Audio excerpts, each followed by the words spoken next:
Good day, ma'am, and to my fellow classmates. I am Sandra Ohao, and I'm going to report about gender-based violence, power, use of force, and consent. But before that, let us know about our objective. So at the end of this chapter, you are expected to identify the relationship between abuse of power and gender-based violence. Understand the term violence in the context of GBV means using some types of force, which may or may not include physical force, and understand the meaning of informed consent and its relationship to GBV. So before that, let us know about gender-based violence. So it is a violence that is directed against a person because of their gender. It is a serious human right violation and significant public health problem.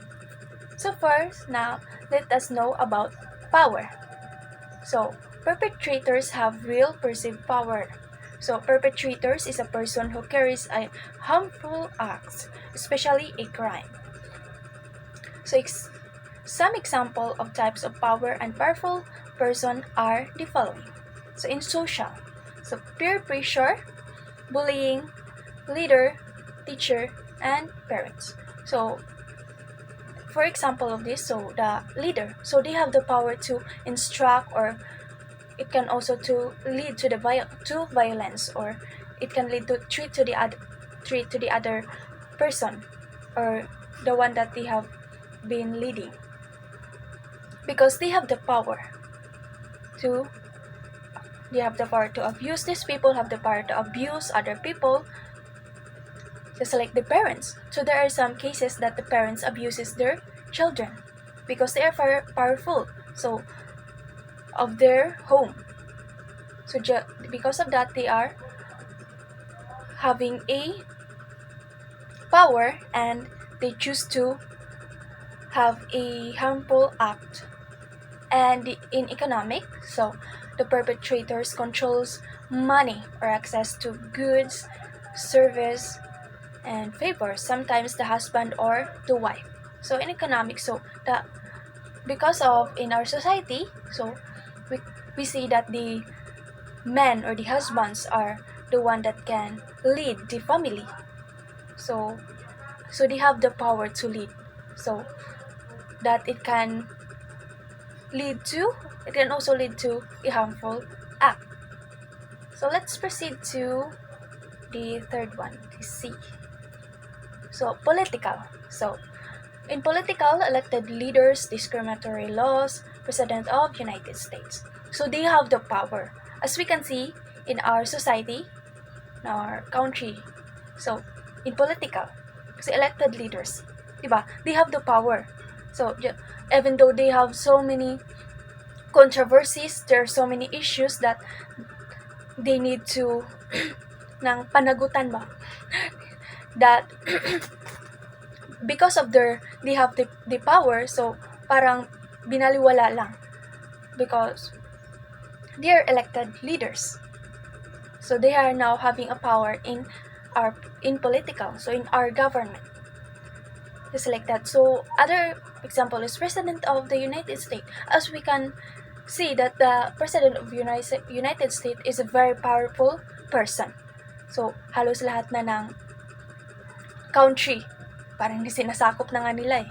So these president have the power, they have the authority that it can also lead to a harmful acts. So let's proceed to physical. So strength, size, use of weapon, controlling access of security, shoulder in police and robbers and gangs. So it is understandable naman nun na in physical. So if they are kaning mas on sila physically, so they have more strength than other people. So as you can see that men are more masculine than women, because women often sometimes almost of the women have a feminine type of body. So and almost of the men have a masculine type of body, and they have the greater strength than the women's and the children's. So they have the power physically. So just like the strength, the size. So when the woman is just like gamay gud siya kaayo, then the man is bigger, so it can lead to a harmful act. So if the man choose violence, so madali niya itong magawa because they are more powerful physically. So the other example of this is when the men that have a bigger build, that have a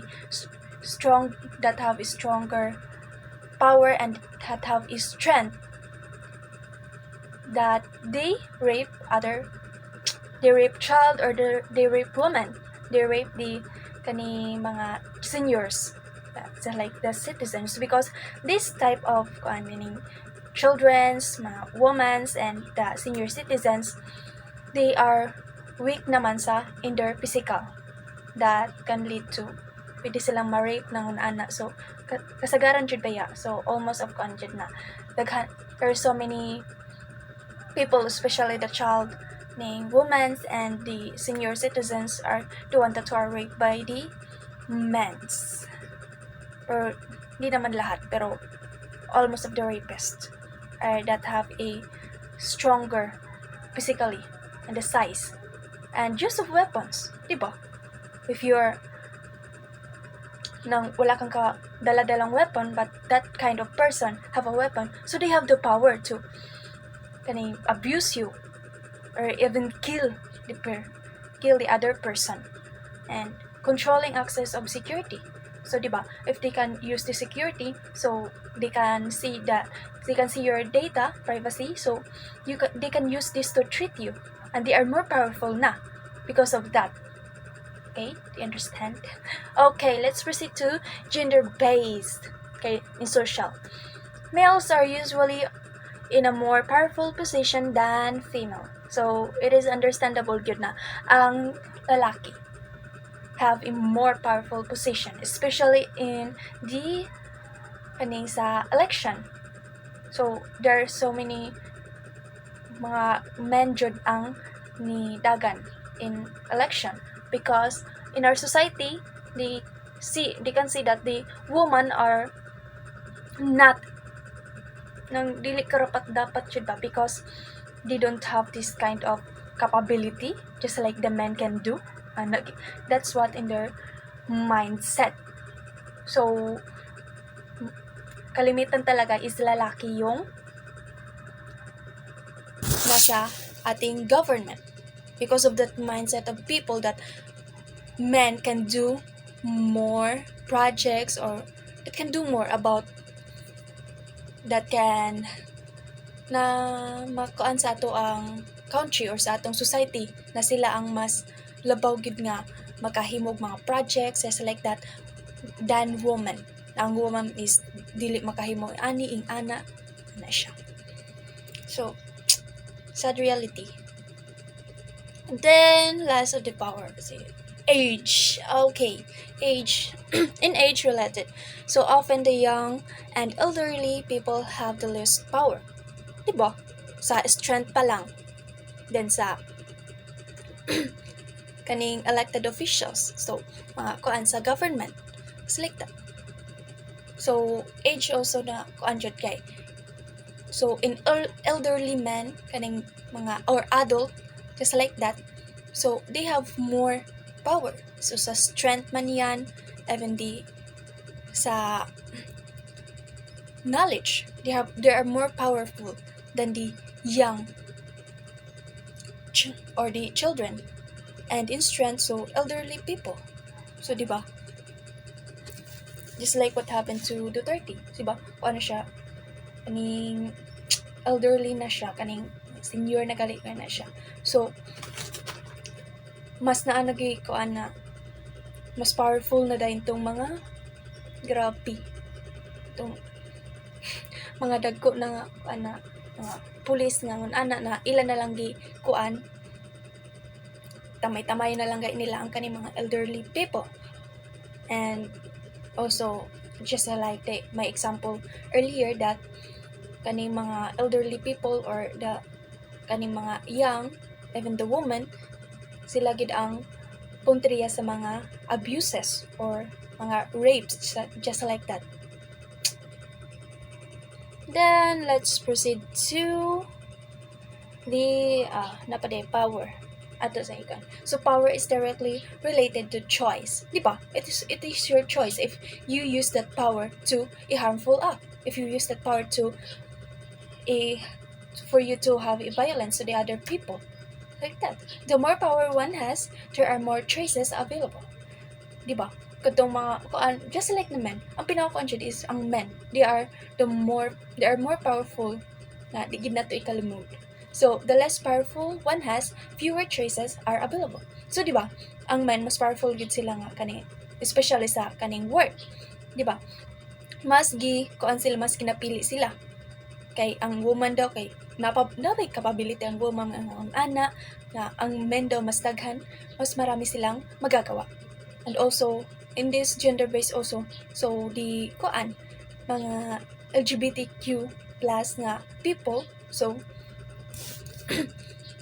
especially sa work, they are not, wala gid sila na, sometimes wala gid sila gikuha sa mga company because of their gender identity. So unempowered people have fewer choices and are therefore more vulnerable to abuse. So they're the one that vulnerable gid sila sa abuses. Kay they're not that powerful gid na mo laban. So GBV or gender-based violence involves the abuse of power. Unequal power relationships are exploited or abused. So di ba, ang kaning so sa politics, di ba?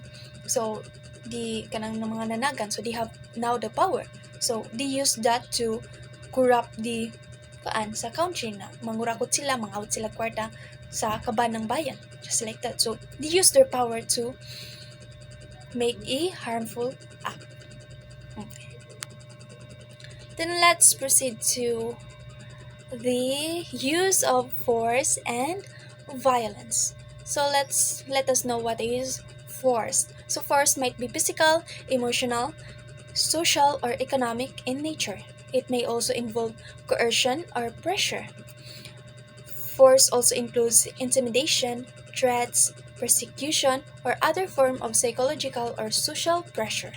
The target of such violence is compelled to have as expected or to do what is being requested for fear or real and harmful consequence. Diba? Force. So, sa kanang pag-rape, diba? Gi-force sa isa ka tao because they have the power. So they force the other people to do that, to do this, to do that. And just like that na, because they are more powerful, they can force the other people.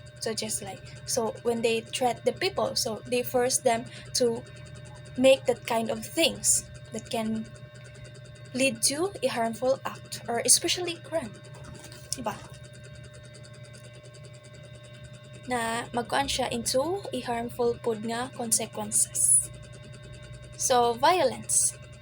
So violence consists of use of physical force or other means of coercion such as threat, inducement, or promise of benefits to obtain something from a weaker or more vulnerable person. Using violence involves forcing someone to do something against her or his will, use of force. So violence kanang pananakit or sa madira nga physical force nga gikuan. So just like the violence against women nga mga ang mga bana or other mga laki nga, they used to ilang pasakitan ang their wives, just like that. Buton pasakitan pod nila, ganahan guro sila. Takabaw. And then so ang katong mga weaker or vulnerable nga person, katugid ang punteriya. Alangan man pod ang katong mga powerful to powerful, idi na unsa na mahitabo. So ang punteriya gid nila is the vulnerable person, sa mga senior citizens, mga women nga mga weak nga mga women, then mga elderly people. Okay. Then let's proceed to informed consent. Consent means saying yes, agreeing to something. Informed means making an informed choice freely and voluntarily by persons in an equal power relation.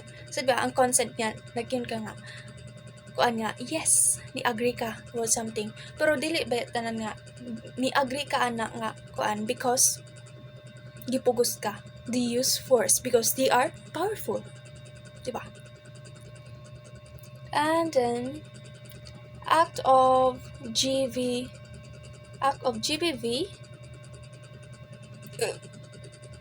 of course, without informed consent.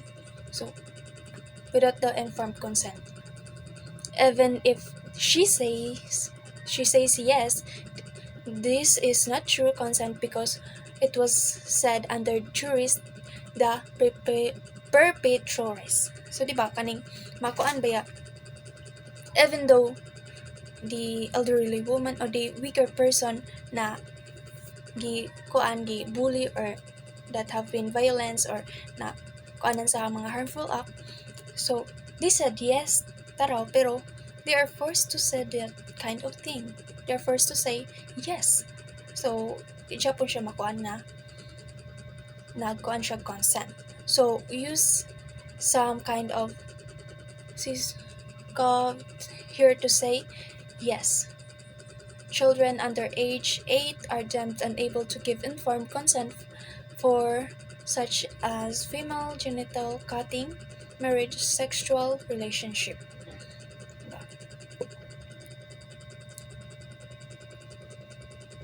And then let's proceed to the cycle of violence. Cycle of violence refers to repeated acts of violence in a relationship. It starts minor incidents and move on to more serious levels of violence. The cycle of violence starts in a child who is a victim or witness to violence and may be repeated when the child becomes adult. Diba? Magka-trauma na ang bata because of that kind of violence. So, diba, it starts in minor incident to move to a serious level of violence nga. Kaning gamay lang nga, kuan, itong una is, kibit pahantod na abot na gid nga, nawa na, gilatos na, like that. So, because of that, the children and have age, children will be traumatized because of the act of the other people that is more powerful than children, or the other people that is weak na ba and doesn't have a power. So the people that is vulnerable. So the impact of being a victim or witness to violence on a child is traumatic, as I said earlier. It makes a children scared, unhappy, lonely, lose of self-confidence, blaming themselves, or lose of sleep, and pick up fights with peers. Diba?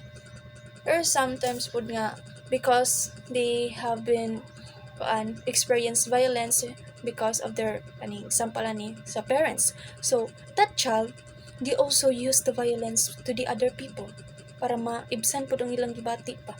Diba? Kanang mga bully.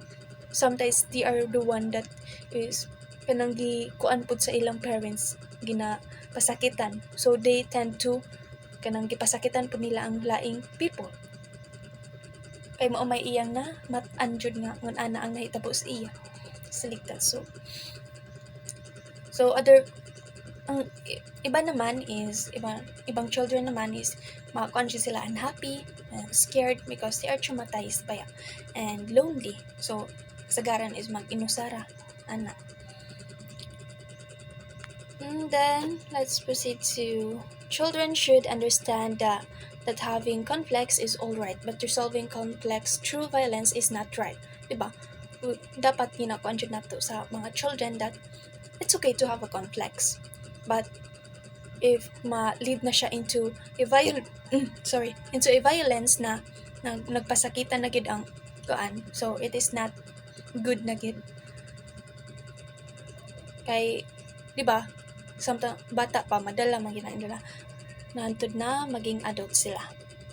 So, when children understand the violence is not acceptable, they will grow up into adults who respect other people. Diba kung tudloan ni mga bata, if you teach the children to be more kaning dili magpasakit, to not have the violence into the other people, or to not carry a harmful act. So madala na nila when they grow up into adult that they will respect other people. It's like that. So especially the men, kay sila man gid ang pagdako nila, mas makuan jud nga powerful sila in terms of kani mga strength, just like that, na they have more opportunities, na dapat we will going to teach them na dili kuan ang ilang power gid nga makalid na siya to a harmful act, na makuan na siya to ning makapasakit na sila laing. It's like that, na i-respect Japon nila even though that person is more vulnerable than them. And then in summary, so power and abuse of the same are integral components of GBV, or gender-based violence. These components also had an effect to the consent to be given by the survivor. Consent may be informed or vitiated on which violence is perpetrated.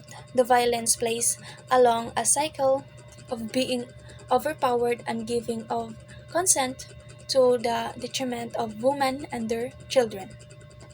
So, ato gini tatak sa tong mind that even though we have this kind of power na mas conjure ta sa other people, but we must tend to respect the other people or do not use a violence to them, like that. And that is all for my report, and thank you very much for listening. So thank you.